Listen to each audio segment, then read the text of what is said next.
Shocking prediction for the 2024 elections. Trump is surprising everyone with his early lead on the electoral map.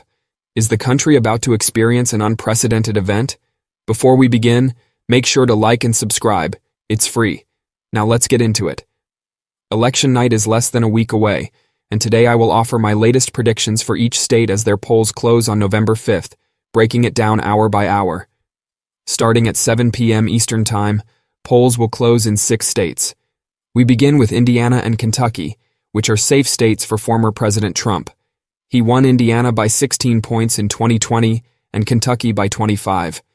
He should also win South Carolina by a double-digit margin. While not as deeply Republican as other southern states, it voted for Trump by approximately 12 percentage points in 2020 and has not voted for a Democrat since 1976. As for Vice President Harris, she will easily take Vermont, which could be considered the bluest state in the country. The other 2 remaining states, Virginia and Georgia, are more competitive. Joe Biden won Virginia by 10 points in 2020, but this year the contest is much tighter. Before Trump withdrew, polls showed he was leading Biden in the Real Clear Politics average. Now, with Harris as the candidate, she is ahead of Trump by an average of almost 6 points in the last 5 polls, although she remains below Biden's margin in 2020, and 2 of these polls indicate she is only ahead by 2 points. Let's move on to Georgia, which has 16 electoral votes and is one of the 7 key battleground states. Biden won Georgia in 2020 by only 0.2%, the narrowest margin of any state in that election, marking the first time Georgia voted for a Democrat since 1992. That victory was largely thanks to exceptionally high turnout among black voters, especially in and around Atlanta, one of the fastest-growing and diversifying cities in the country, which has attracted many left-leaning, college-educated young voters from elsewhere seeking job opportunities. However, heading into 2024, Trump has seen a notable increase among black voters. Reviewing the survey data, he has grown nearly 20 points with this demographic compared to 2020. Even if Harris loses half of those votes, it could be decisive, given the close contest of 2020. According to current polls, Trump has an advantage of about 1 to 2 points, based on 56 polls since the start of the cycle, which is within the margin of error, meaning a typical polling error could swing the race in favor of Harris. However, Georgia is also one of the battleground states more inclined towards the Republican Party. Its electorate tends to be more religious and therefore socially conservative, implying that the issue of abortion is not a key topic for Democrats here, unlike in Rust Belt states like Wisconsin, Michigan, and Pennsylvania, or the Southwest. Battleground states like Arizona and Nevada, as well as betting markets, seem to reflect this as well. Currently, Trump is given a 73% chance of winning in Georgia according to Polymarkets, and I tend to agree with these trends, as I place Georgia in the leaning Republican column on my map. At 7:30 p.m. Eastern Time, polls will close in Ohio, West Virginia, and North Carolina. Starting with West Virginia, this is one of the most Republican states in the country. Trump is safe here, having won by 40 points in the last election, and there are no signs that this will change this time. Moving on to Ohio, which was once considered the definitive bellwether state, the party that won Ohio has won the presidency in all but 3 elections since 1896. However, in the Trump era, it has tended to shift right. He won it by 8 points in 2016 and again in 2020.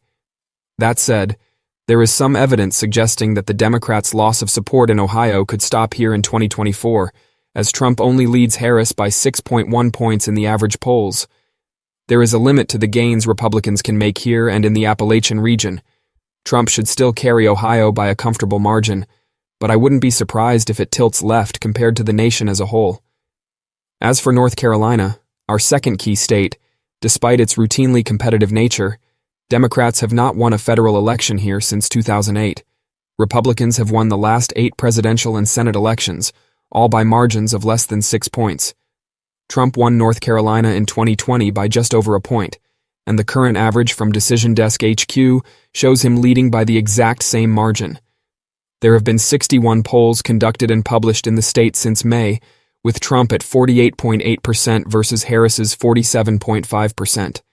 Again, we see that prediction markets favor Trump as we approach D-Day, with identical odds of 73%, as in Georgia. Ultimately, All the data points to another Trump victory, while Democrats have also consistently underperformed in the polls relative to the final results in recent cycles.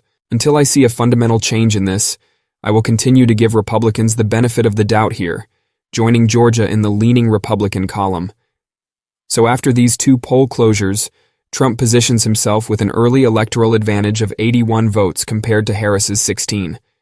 Remember, 270 votes are needed to win the presidency. Before moving on to the 8 p.m. closures, let's start filling in the solid states for Harris. She will easily carry Maine's 1st congressional district, which Biden won by 23 points in 2020. From there, she will continue to dominate along the northeast coast, winning Massachusetts, Rhode Island, Connecticut, New Jersey, Delaware, Maryland, and of course Washington, D.C. She will also emerge victorious in Illinois. Each of these states voted for Biden by at least 15 points in 2020. And while we are seeing some signs of Democratic support in large blue cities like Chicago and in the New York metropolitan area, it is almost certain that Harris will win both Illinois and New York, where the polls close at 9 p.m. by double-digit margins once all the votes are counted. Meanwhile, Donald Trump should have no trouble holding these solid southern states: Oklahoma, Missouri, Tennessee, Mississippi, and Alabama. Each of these states voted for Trump by at least 15 points in the last election and has not voted for a Democrat in 30 years.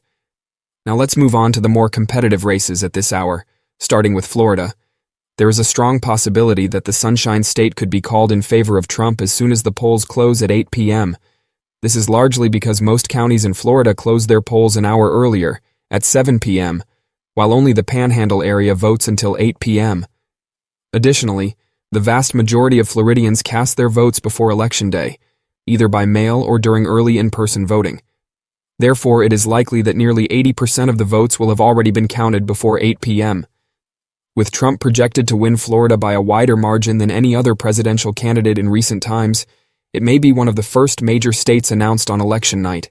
Florida was one of only 5 states where Trump improved his performance from 2016 to 2020, increasing his margin to 3.4% over Biden, compared to just over 1 point against Clinton in 2016. Currently, 2024 polls show Trump leading by more than 6 points over Harris, putting him on track to achieve the largest margin for a presidential candidate in Florida since 1988. I have marked it as slightly Republican, but with a tendency toward the likely column. Moving on to Pennsylvania, which is the most crucial state on the map and the third of our 7 key battlegrounds. With 19 electoral votes, Pennsylvania is the state most likely to decide the election. According to Nate Silver, there is a 30% chance it could shift the balance, double the likelihood of any other state. Both Harris's and Trump's chances of reaching 270 electoral votes would soar to nearly 90% if they managed to win Pennsylvania.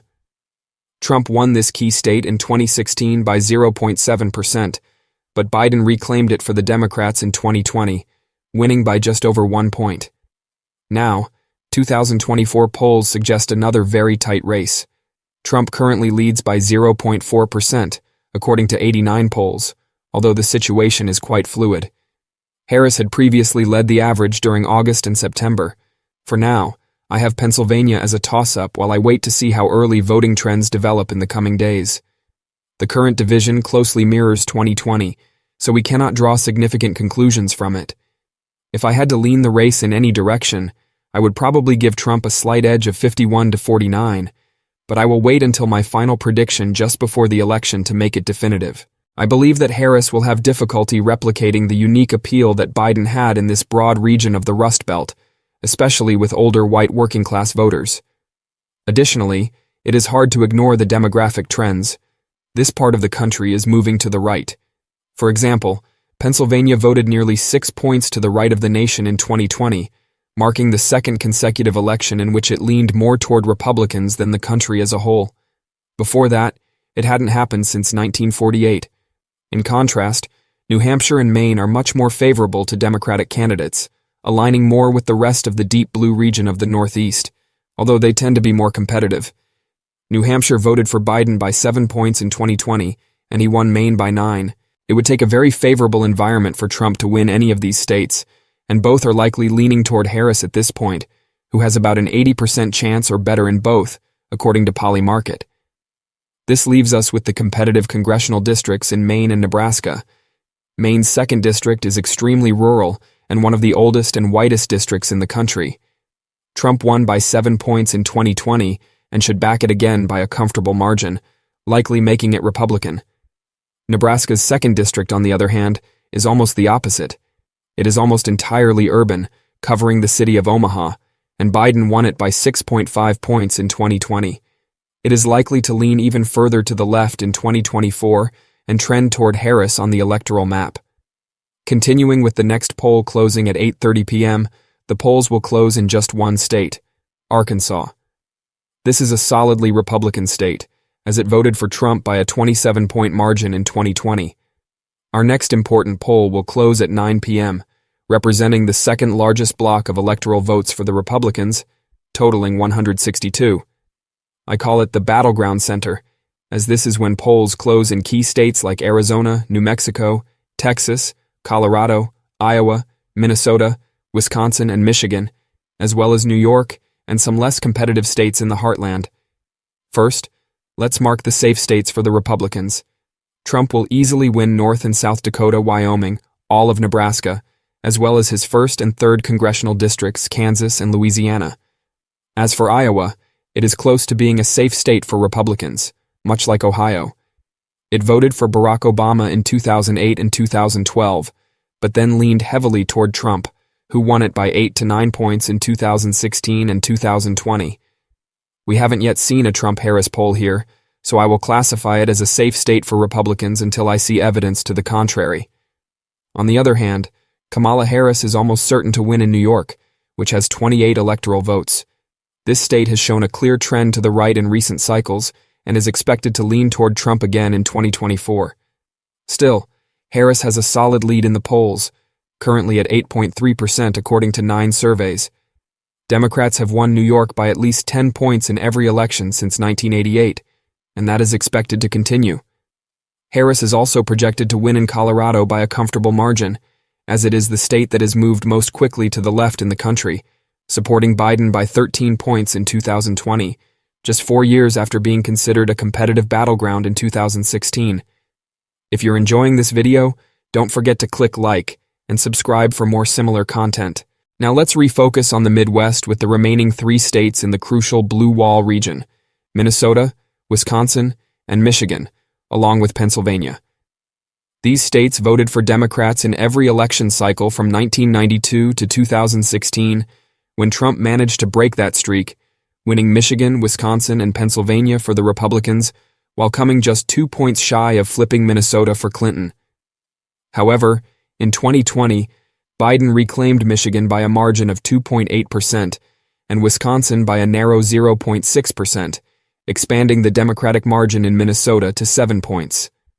Thus, Minnesota is essentially the bluest of the 4 in the former Rust Belt, followed by Michigan, while Wisconsin tends to be the most favorable for Republicans.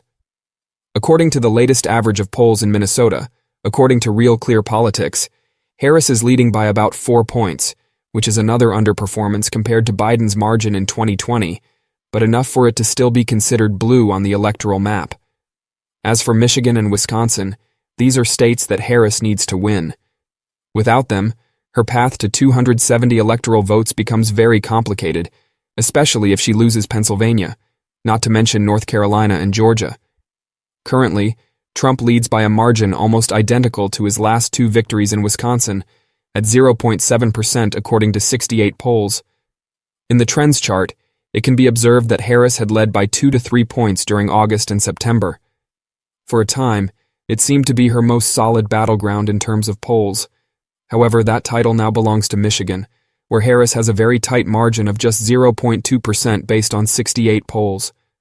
The current division is 48.4% for Harris and 48.2% for Trump. Betting markets also indicate that Harris's best chances are in Michigan, where she is still seen as the underdog against Trump, with a 47% chance of winning, although that's better than in Wisconsin, where she has 41%.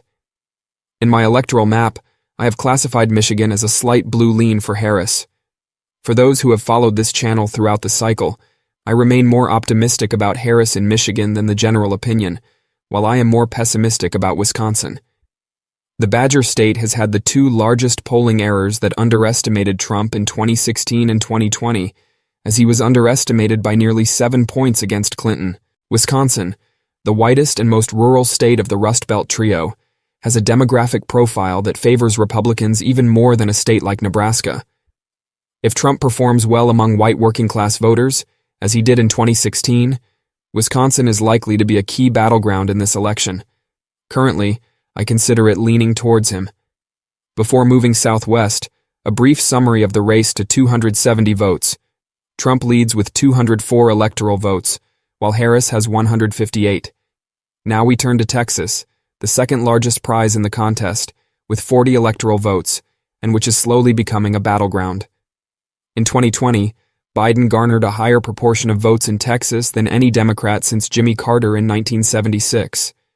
Despite cities like Dallas and San Antonio moving sharply to the left, if Democrats fail to curb the rapid rightward trend in the Rio Grande Valley and among Hispanic voters, it will be difficult for the party to approach the numbers it needs in this cycle.